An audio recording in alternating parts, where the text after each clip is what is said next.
Hello everyone. మన ఆంధ్రప్రదేశ్లో March 1 నుంచి ఏపీ ఇంటర్మీడియట్ పబ్లిక్ ఎగ్జామినేషన్స్ జరగబోతున్నాయి కదా. అందుకు related zoology, junior inter zoology important questions మనం ఈ వీడియోలో డిస్కస్ చేసుకోబోతున్నాము. So starting from the first unit మనం స్టార్ట్ చేసుకోబోతున్నాము. సో ఫస్ట్ యూనిట్ వచ్చేసి డైవర్సిటీ ఆఫ్ లివింగ్ వరల్డ్. దీంట్లోనే 2 మార్క్స్కి ఇంపార్టెంట్ క్వశ్చన్స్ డిస్కస్ చేసుకున్నాం. So first question is, what is biogenesis? So biogenesis, what is meant by biogenesis? Bio means life, genesis means formation or synthesis. So ఈ question చాలా important మనకి. So దీనికి వచ్చేసి మనకు answer వచ్చేసి life comes only from the life and not from the non living substances. అంటే life అనేది ఇంకొక లైఫ్ నుంచే వస్తుంది, కానీ నాన్ లివింగ్ థింగ్స్ నుంచి మాత్రం రావన్నమాట. So this is biogenesis. Bio means life, genesis means formation. Life అనేది లైఫ్ నుంచే వస్తుంది, కానీ నాన్ లివింగ్ థింగ్స్ నుంచి రాదని దీని యొక్క డెఫినేషన్ అన్నమాట. ఇది 2 మార్క్స్కి చాలా important question. And the second important question వచ్చేసి define the term histology. What is it otherwise called? ఇక్కడ 2 క్వశ్చన్స్ అడిగాడు. సో హిస్టాలజీ అంటే ఏంటో డెఫినేషన్ రాయాలి, అండ్ దానికి ఇంకొక పేరు అదర్ నేమ్ కూడా రాయాలి అనమాట. The study of microscopic structure of different tissues. So different tissues యొక్క మైక్రోస్కోపిక్ స్ట్రక్చర్నే మనం హిస్టాలజీ అని అంటాము. So it is also known as micro anatomy. So ఈ 2 పాయింట్స్ రాస్తే మీకు 2 మార్క్స్ అలాట్ అవుతుంది. థర్డ్ ఇంపార్టెంట్ క్వశ్చన్ వచ్చేసి what is trinomial nomenclature? Give an example. Trinomial nomenclature అంటే ఏంటో రాసి ఒక ఎగ్జాంపుల్ ఇవ్వమంటున్నాడు. So trinomial nomenclature is the extension of binomial nomenclature. Binomial nomenclature అంటే ఏంటి అంటే, బై మీన్స్ టూ నేమ్స్. ఒక సైంటిఫిక్ నేమ్లో 2 నేమ్స్ ఉంటే దాన్ని బైనామియల్ నామిన్క్లేచర్ అంటాం. అందులో first name genus, second name స్పీసీస్ని డినోట్ చేస్తుంది. సో ఇక్కడ ఈ 2 నేమ్స్తో పాటు ఇంకొక నేమ్ కూడా యాడ్ అయిందనమాట. The scientific name which consist of 3 names. ఒక సైంటిఫిక్ నేమ్లో 3 నేమ్స్ ఉండాలి.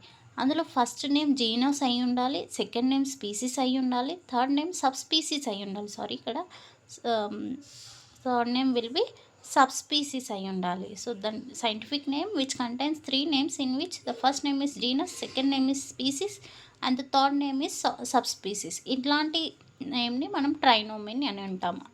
So that system of naming is known as trinomial nomenclature. So examples చూసినట్లయితే, the scientific name of human being is Homo sapiens sapiens. Homo sapiens sapiens. Homo is the genus, sapiens is the species, and the third name sapiens is also subspecies అన్నమాట. Second example for the trinomial nomenclature is Corvus splendens splendens. Corvus splendens splendens. It is the scientific name of crow. కాకి యొక్క scientific name అనమాట. దీంట్లో Corvus అంటే genus, splendens indicate species and splendens indicate sub species అనమాట. So ఖచ్చితంగా ఒక example కరెక్ట్గా రాయాలి. చాలామంది కన్ఫ్యూజ్ అయ్యి రాంగ్గా రాసి వస్తూ ఉంటారు. సో ఈ ఎగ్జాంపుల్ దగ్గర మీరు చాలా జాగ్రత్తగా రాయాలి. And the fourth important question is taxonomy. What is meant by taxonomy and give 2 examples. The practice of naming the animals in which the generic name and the species name are the same. So ఒక scientific నేమ్లో species నేము, genus నేము, species నేము రెండు ఒకటే ఉంటే దాన్ని టాటోనమీ అని అంటాం. For example, so 2 examples అడుగుతున్నాడు కాబట్టి 2 examples కంపల్సరీగా రాయాలి. Axis. So it is the scientific name of spotted deer. మచ్చల జింక అని అంటాం అన్నమాట. So second example is naja. It is the scientific name of Indian cobra.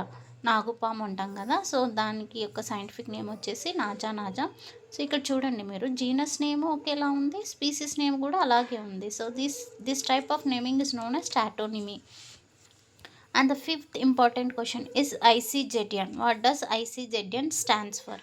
So international code of zoological nomenclature. International code of zoological nomenclature చాలా important question. Sixth important question, differentiate between protostomia and deuterostomia. Differences రాయమంటున్నాడు.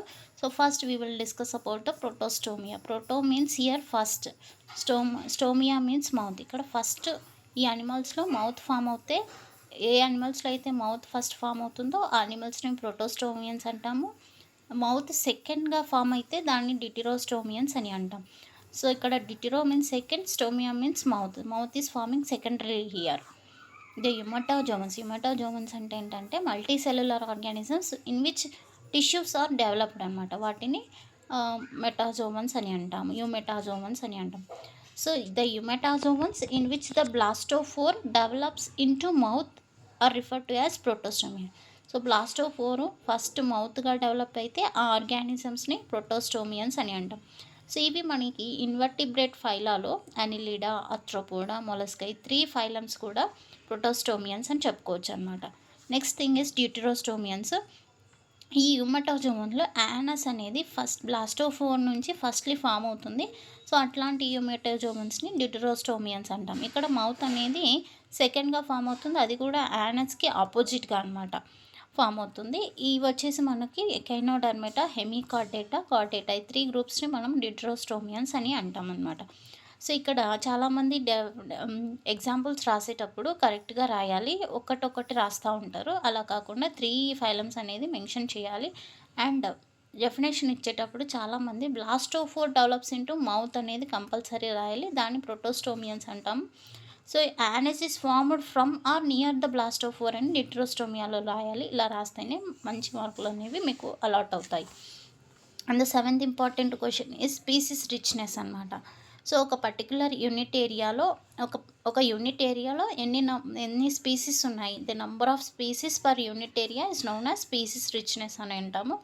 So species ఎక్కువగా ఉంటే ఆ area యొక్క species richness ఏమవుతూ ఉంటుంది, ఎక్కువగా ఉంటుంది. The more the number of species in an area the more is the species richness అని చెప్తాము. సో ఇక్కడ చాలా మెటీరియల్స్లో ఒక ఈక్వేషన్ ఉంటుంది, దాన్ని రాయడానికి చాలా ఇబ్బంది పడుతూ ఉంటారు బైపీసీ స్టూడెంట్స్. సో మీకు అది రాకపోతే వదిలేసేయండి, 2 పాయింట్స్ కంపల్సరీ రాయాలి. అలా ఈ 2 రాసిన మీకు కూడా మీకు 2 మార్క్స్ అనేవి అలాట్ అవుతాయి అన్నమాట. 8th ఇంపార్టెంట్ క్వశ్చన్ వచ్చేసి mention any 2 products of medicinal importance obtain from the nature నుంచి వచ్చే 2 మెడిసినల్ ప్రోడక్ట్స్ని రాయమంటున్నాడు.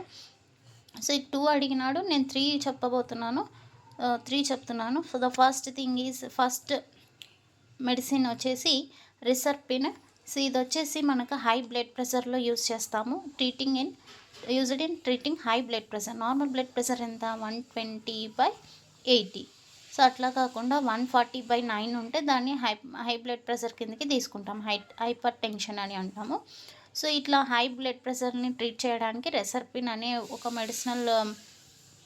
మెడిసిన్ యూస్ చేస్తాము. అది వచ్చేసి మనకు రావుల్ఫియా ఒమిటోరియా అనే ప్లాంట్ నుంచి వస్తుంది. ఇక్కడ మీరు రావుల్ఫియా ఒమిటోరియా అనే ప్లాంట్ నేమ్ గుర్తు రాయకపోయినా పర్వాలేదు, కానీ రెసర్పిన్ అది ఎందులో యూస్ చేస్తామనేది కంపల్సరీ రాయాలి. సెకండ్ మెడిసిన్ వచ్చేసి విన్బ్లాస్టిన్. ఇది వచ్చేసి యాంటీ క్యాన్సర్ డ్రగ్స్ అని చెప్తాము. సో ఇది వచ్చేసి విన్కారోజియా అనే ప్లాంట్ నుంచి ఎక్స్ట్రాక్ట్ చేస్తారు. So vinblastine is a anti cancer drug అనమాట. థర్డ్ టైప్ ఆఫ్ మెడిసిన్ వచ్చేసి డిజిటాలిన్. ఇది వచ్చేసి కార్డియాక్ ప్రాబ్లమ్స్, హార్ట్ రిలేటెడ్ ప్రాబ్లమ్స్ని ట్రీట్ చేయడానికి ఉపయోగిస్తారు. సో ఇది వచ్చేసి foxglove plant digitalis purpurea నుంచి ఎక్స్ట్రాక్ట్ చేస్తారనమాట. సో ఈ 3 మెడిసినల్ డ్రగ్స్ గురించి మీరు ఏవైనా ఈ 3లో 2 రాస్తే సరిపోతుంది. సో దాని పేరు రాయాలి అండ్ ఏ ట్రీట్మెంట్లో యూజ్ చేస్తామనేది ఈ 2 రాస్తే చాలు. So no need of writing the scientific name of the plants. And the 9th important question వచ్చేసి write the full form of IUCN in which book the threatened species are enlisted. So full form of IUCNని చెప్పమంటున్నాడు. And అలాగే so threatened species, అంతరించిపోవడానికి దగ్గరగా ఉన్నటువంటి species అన్నీ కూడా ఒక బుక్లో లిస్ట్ ఇచ్చినాడు అంటున్నాడు. ఆ లిస్ట్ ఏ బుక్లో ఉంది అని అడుగుతున్నాడు.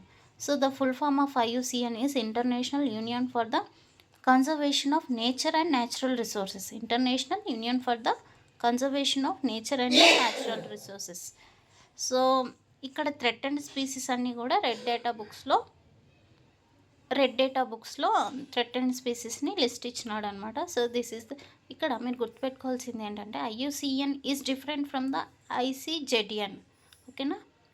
So third last important question వచ్చేసి చాలా తక్కువ సార్లు అడుగుతూ ఉంటాడు. List out any 4 sacred groves in India.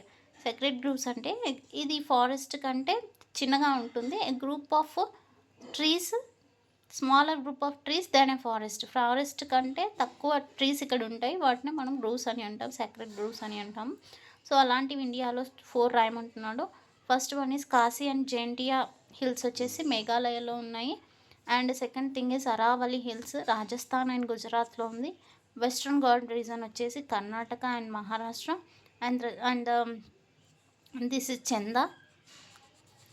Fourth type వచ్చేసి చందా అనే సాక్రెడ్ గ్రూవ్ మనకి మధ్యప్రదేశ్లో ఉంది. So this is about the important questions from the first unit, that is diversity of living world. So in the next video we will discuss about the important questions of 4 marks important questions from this unit. Thank you for watching my video.